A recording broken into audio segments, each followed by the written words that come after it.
बहुत अरसा पहले की बात है। एक घना जंगल था जहाँ हर तरह के जानवर बसते थे। हरण, बंदर, खरगोश, गीदड़, सांप और बहुत से दूसरे जानवर जंगल में खुशी खुशी रहते थे। जंगल के बीचों बीच एक खूबसूरत नदी बहती थी जिसका पानी ठंडा और मीठा था। लेकिन एक साल जंगल में सख्त गर्मी पड़ी। बारिश न होने की वजह से नदी का पानी कम होता जा रहा था। सब जानवर परेशान हो गए क्योंकि पानी के बिना उनका जीना मुश्किल हो जाता। जंगल में मौजूद नदी अब उनके लिए जिंदगी और मौत का मसला बन चुकी थी। नदी में एक बड़ा मगरमच्छ रहता था। पहले वह ज्यादा खतरनाक नहीं था क्योंकि नदी में पानी बहुत ज्यादा था और मछलियां उसकी खुराक थीं। लेकिन जब नदी में पानी कम होने लगा तो मछलियां भी कम हो गई। भूख से बेचैन मगरमच्छ ने फैसला किया कि अब वह नदी पर आने वाले जानवरों को शिकार करेगा। जब भी कोई जानवर पानी पीने आता, मगरमच्छ छुपकर इंतजार करता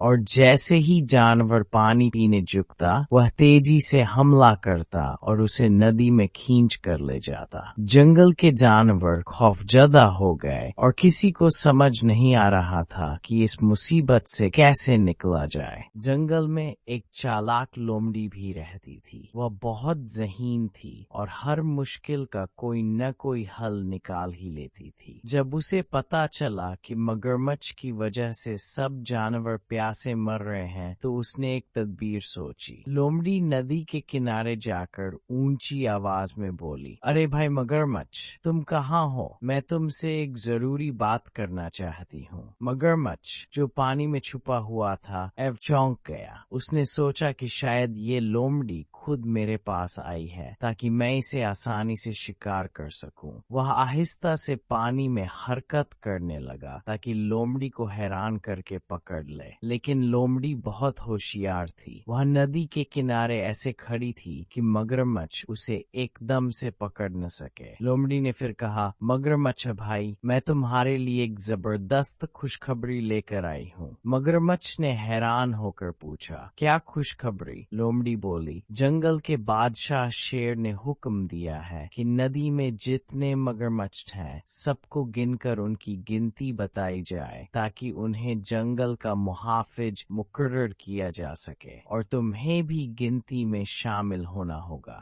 मगरमच्छ बेवकूफ बन गया। मगरमच्छ सोचने लगा, अगर मैं जंगल का मुहाफिज बन जाऊं तो सब जानवर मुझसे डरेंगे और मैं जो चाहूंगा कर सकूंगा। उसने जल्दी से पूछा, लोमड़ी बहन, मुझे क्या करना होगा? लोमड़ी ने चालाकी से कहा, यह बहुत आसान है। तुम बस नदी में कतार बनाकर खड़े हो जाओ और मैं तुम्हें एक एक करके गिन लूंगी। जैसे ही मैं गिनती मुकम्मल कर लूं, मैं बादशाह शेर को जाकर बता दूंगी। मगरमच्छ बहुत खुश हुआ और फौरन अपने साथी मगरमच्छों को बुलाने लगा। जल्द ही कई मगरमच्छ नदी में एक सीधी कतार में खड़े हो गए। लोमड़ी ने चालाकी से एक मगरमच्छ की कमर पर चढ़कर कहा, एक। फिर वह दूसरे मगरमच्छ पर कूद गई और बोली, दो। फिर तीसरे पर, तीन। इस तरह वह एक एक करके सब मगरमच्छों पर कूदती गई और आखिरकार नदी पार कर गई। नदी पार करते ही उसने हंसते हुए कहा, तुम सब तो वाकई बहुत बेवकूफ हो। मैं तो सिर्फ नदी पार करना चाहती थी और तुमने खुद ही मुझे रास्ता दे दिया। ये कहकर वह तेजी से जंगल की तरफ भाग गई और सब जानवरों को खुशखबरी सुनाई कि अब वे नदी पर जाकर आसानी से पानी पी सकते हैं क्योंकि मगरमच्छ बेवकूफ बन चुके थे। सब जानवरों ने खुश होकर लोमड़ी का शुक्रिया अदा किया। मगरमच्छ अपनी बेवकूफी पर बहुत शर्मिंदा हुआ, लेकिन अब कुछ नहीं हो सकता था।